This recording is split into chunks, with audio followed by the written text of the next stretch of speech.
The hype lead to a fake version of our product. Apa reaction kau bila kau nampak benda tu?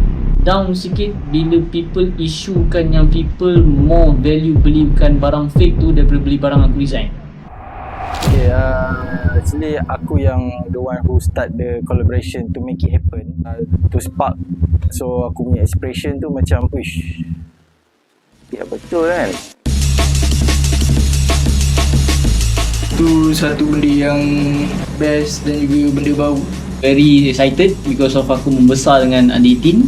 So aku very looking forward bila aku tahu yang Under 18 bersetuju untuk collab dengan aku design lah. Aku tak expect dia sangat besar. Sebab aku baru find out yang sebenarnya community untuk Under 18 ni ramai. Crowd punya feedback so far positif. Sebab first diorang nampak Zin punya video muncul balik. So diorang lagi ramai yang teruja.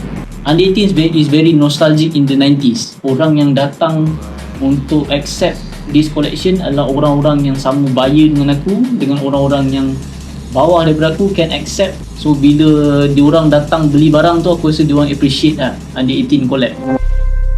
Aku pernah dengan cuba ni. The hype lead to a fake version of our product. Apa reaction kau bila kau nampak benda tu? Satu, clearly devastated sikit lah. Sebab aku rasa macam down sikit bila people isukan yang people more value belikan barang fake tu daripada beli barang aku design. Aku tak expect pun benda ni jadi. To be honest, aku tak expect akan ada baju fake. Behalf on us, kita cuba fight sehabis baik so that ramai customer yang kena give. Korang jual barang-barang fake and supporters pun beli, which is not nice lah kan. Sebab korang ambil hak milik orang kot.